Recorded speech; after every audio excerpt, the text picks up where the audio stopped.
ये question SSC mains का question है। क्या आप इस क्वेश्चन को लगा पाएंगे? देखते हैं कैसे लगेगा। अगर किसी वस्तु की बिक्री कीमत 25% बढ़ा दी जाए तथा लाभ भी 20% से बढ़ाकर 30% कर दिया जाए तो लागत कीमत में कितने प्रतिशत की वृद्धि होगी? मेरे भाई सरल तरीके से समझो। किसी वस्तु की कीमत को 25% बढ़ा दिया जाए। मान लो किसी वस्तु की कीमत रही होगी, कुछ ना कुछ रही होगी, उसकी फिर बिक्री कीमत बनी रही होगी, फिर उस बिक्री कीमत को बढ़ाया गया होगा तो नया बिक्री कीमत बना होगा, यानी पुराना बिक्री कीमत अगर SP1 है तो नया SP2 बना। क्लियर है?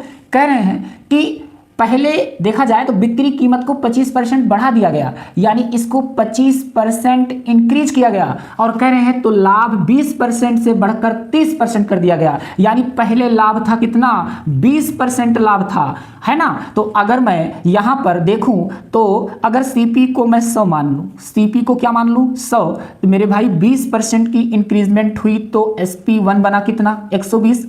20% का इंक्रीजमेंट हुआ तो कितना बना? 120। 120 पर फिर आपका इंक्रीजमेंट हुआ 25%, तो 120 का 25% आएगा 30, 30 बढ़ा यानी कितना हो गया? 150, यानी SP2 बन गया 150। अब ये कह रहे हैं कि कीमत में कितने प्रतिशत की वृद्धि की जाए कि उसका जो लाभ है वो 30% बढ़ जाए। मतलब इसको क्या बढ़ाया जाए? CP2 किया जाए कि इस पर 30% का प्रॉफिट ले तो इस वाली कीमत के बराबर हो जाए। ठीक है, यानी अगर समझें तो कुछ ऐसा लिखा है कि CP2 में अगर मैं 30% इंक्रीजमेंट, 30% का फ्रैक्शन 130/100, 130/100 से गुणा करूं तो ये आ जाना चाहिए 150 की। बस कहानी खत्म। अरे भाई यहां पर कहा कि नया CP क्या निर्धारित किया जाए जिस पर 30% का लाभ ले तो इस प्रकार से SP2 आ जाए। तो हमने कहा कि भैया CP2 पर 30% का प्रॉफिट लिए तो ये आना चाहिए 150 के, तो इसको सॉल्व कर लेंगे, 0 0 कैंसिल है भाई, तो CP2 बराबर ये 10 उधर जाएगा तो 150 में गुणा होगा और बटा ये 13 बना लेगा। तो इसको हल करेंगे तो कितना आएगा? 13 कम 13 ये बन गया कितना? 1500।